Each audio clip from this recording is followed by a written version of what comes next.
Medical সেন্টারে নেই কোনো বেডের ব্যবস্থা, নেই কোনো টেস্টের ব্যবস্থা। কেউ অসুস্থ হলে প্রাথমিক চিকিৎসা নিয়েই ছুটতে হয় সরকারি কিংবা বেসরকারি হাসপাতালে। এখানে শিক্ষার্থীদের প্রাথমিক চিকিৎসা মানেই কেবল নাপা জাতীয় ওষুধ। তাই শিক্ষার্থীরা মেডিকেল সেন্টারের নাম দিয়েছেন নাপা সেন্টার। পাবনা বিজ্ঞান ও প্রযুক্তি বিশ্ববিদ্যালয়ের মেডিকেল সেন্টার নিয়ে সংকটের অভিযোগ শিক্ষার্থীদের দীর্ঘদিনের। এসব সংকট নিয়ে শিক্ষার্থীরা বিশ্ববিদ্যালয় প্রশাসনকে জানালেও আশ্বাসে আটকে আছে সংকটের সমাধান। তবে নতুন প্রশাসন বলছে মেডিকেল সেন্টারের সংকট কমানোর জন্য শীঘ্রই নেওয়া হবে কার্যকরী পদক্ষেপ। এই বিশ্ববিদ্যালয়ে প্রায় ৫,০০০ শিক্ষার্থীর জন্য মেডিকেল সেন্টারে মাত্র ৪ জন ডাক্তার আছেন। খোঁজ নিয়ে জানা যায় ২০১৫ সালে ২ জন ডাক্তার, একজন আয়া নিয়ে বিশ্ববিদ্যালয়ের প্রশাসনিক ভবনে যাত্রা শুরু হয় পাবিপ্রবি মেডিকেল সেন্টারের। কিন্তু এই ১০ বছরে মেডিকেল সেন্টারে মাত্র ২ জন ডাক্তার, ২ জন নার্স। এখন যে কোনো ব্র্যান্ডের পুরাতন এসি বদলে নতুন ওয়ালটন এসিতে উপভোগ করুন ২৫% ছাড়।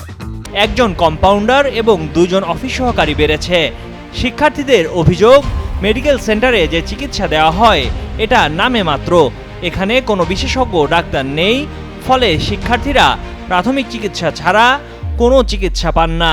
স্টুডেন্ট আমরা এটা এক্সপেক্ট করতেই পারি যে আমরা আমাদের যে কোনো প্রবলেমে আমরা আমাদের ইউনিভার্সিটির মেডিকেল সেন্টার থেকে এটা সলভ করতে পারবো। এখানে আমাদের একটা আস্থার জায়গা থাকবে, কিন্তু সেটা হচ্ছে না। ওষুধ সবগুলো পাওয়া যায় না, বেশিরভাগ সময় কিছু কিছু বাড়িতে কিনতে হয়। মেডিকেল সেন্টারে কর্তব্যরত চিকিৎসকরা বলছেন, পর্যাপ্ত লোকবল আর স্থান সংকটের কারণে শিক্ষার্থীদের উন্নত সেবা নিশ্চিত করা যাচ্ছে না। এই সংকটগুলো কাটিয়ে তোলা গেলে শিক্ষার্থীদের উন্নত সেবা নিশ্চিত করা যাবে। আমাদের বর্তমান পাবনা ইউনিভার্সিটিতে মেডিকেল সেন্টারে ৪ জন ডক্টর এখন আছি। তার মধ্যে ১ জন মেল ডক্টর এবং ৩ জন ফিমেল ডক্টর এবং 2 জন নার্স এবং 1 জন কম্পাউন্ডার।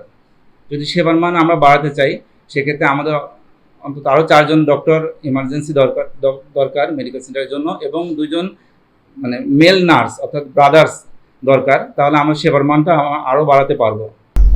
তোমরা সবাই জানো যে আমাদের ছোট্ট একটা মেডিকেল সেন্টার, একটা রুম বা 2টা রুম আছে এখানে।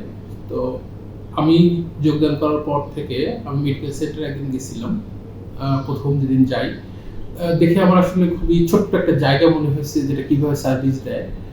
তো তখন আমি ওদের সাথে কথা বললাম এবং পরে আমি অফিসেও ডাকছি, বিভিন্ন সময় কথা বলছি। তো এই ছোট্ট একটা জায়গাতে আসলে খুবই ডিফিকাল্ট, আমাদের স্পেস সংকট আছে, এবং যেটা আমরা হয়তো খুব শর্ট টাইমের ভিতরে অ্যাডমিনিস্ট্রেটিভ বিল্ডিং যখন সরে যাবে, তখন মেডিকেলের জন্য একটা বড় জায়গা হয়তো আমরা কোনো একটা ফ্লোর, পুরো এই পুরাতন অ্যাডমিনিস্ট্রেটিভ বিল্ডিংয়ের কোনো একটা ফ্লোর হয়তো আমরা মেডিকেল সেন্টারকে দিয়ে দিব। কারণ এই মেডিকেল সেন্টারের প্রথম কথা হলো ডাক্তারের প্রেসক্রিপশন করার জন্য তাদের চেম্বার থাকতে হবে।